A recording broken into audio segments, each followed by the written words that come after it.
Gaudete quiere decir en latín alégrense. Es la antífona de entrada de la misa de hoy, una cita de San Pablo. Estén alegres en el Señor, se lo repito, estén alegres. Y hoy todo nos habla de alegría. La vela rosada, la casulla rosada, el nacimiento tan bonito de nuestra parroquia, gracias a nuestra querida amiga Janet, que ya está listo para recibir al niño. Hemos celebrado ayer a nuestra patrona de América, la Virgen de Guadalupe. Hemos proclamado con María en el Magnificat, mi alma se alegra y mi espíritu exulta en Dios mi Salvador.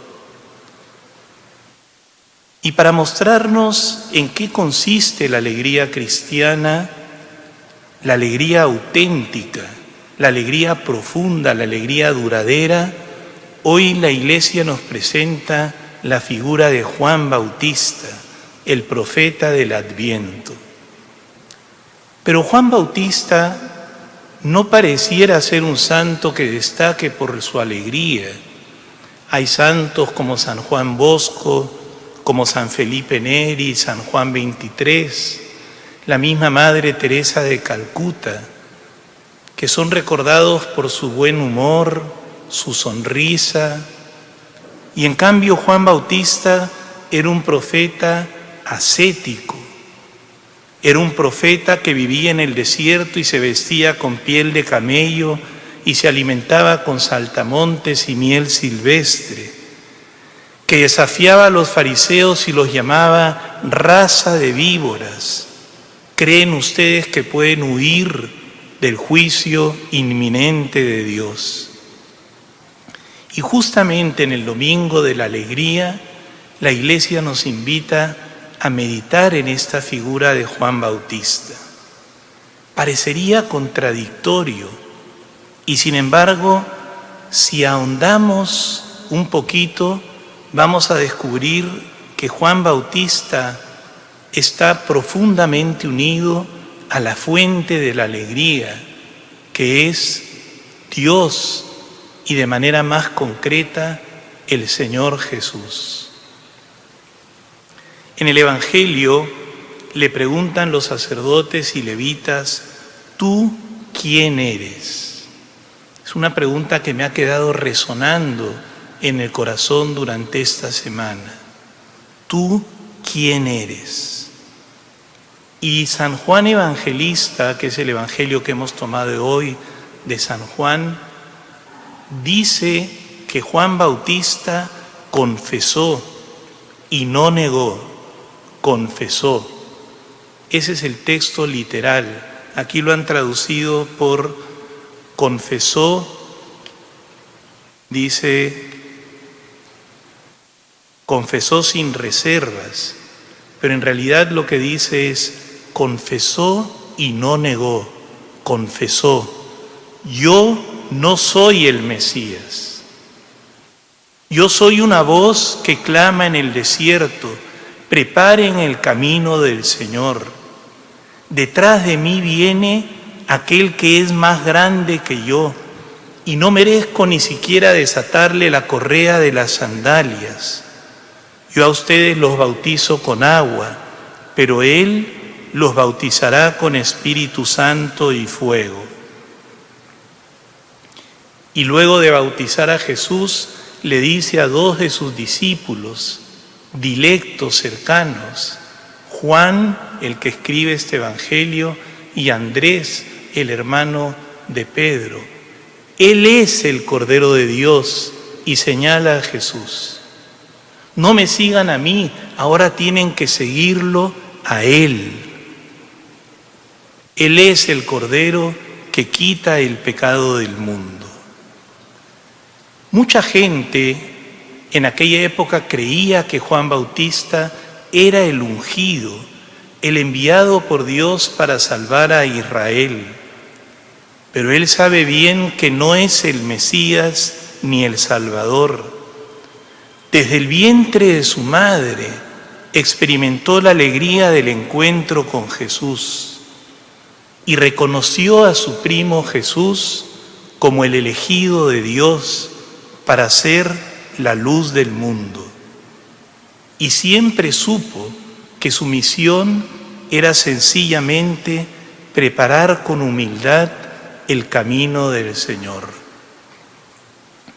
Por eso decía, es preciso que Él crezca y que yo disminuya. ¿Quién eres? Es un hombre consciente de su propia identidad. No era Él la luz, sino el testigo de la luz, la lámpara. No era Él la palabra, sino la voz. No era Él el esposo, sino el amigo del esposo. No era Él el Mesías, sino el precursor. Y fue siempre fiel a la verdad. Santa Teresa dice que la humildad es vivir en la verdad. Y esa fidelidad a la verdad lo llevó no solamente a preparar el camino del Señor, sino también a denunciar el pecado del rey Herodes. Y fiel a su conciencia, eso le costó literalmente perder la cabeza. Sabemos que murió degollado. Ahora bien, ¿qué nos dice a nosotros este testimonio de Juan Bautista? ¿Y qué tiene que ver con la alegría que la Iglesia quiere que vivamos? Yo creo que hoy en el mundo y en la Iglesia existe un anhelo enfermizo de poder, de estatus, de reconocimiento. A veces uno se pregunta, ¿cómo puede haber alguien que quiera ser en este momento presidente o congresista? Si uno toma conciencia del peso y la dificultad y la responsabilidad que eso implica. Como algunas personas a veces me dicen, Padre, yo rezo para que usted sea obispo. Yo le digo, no me desees eso, por favor. No me desees eso, que no estoy muy bien así. En el fondo, fíjense que el poder tiene a veces un efecto embriagador.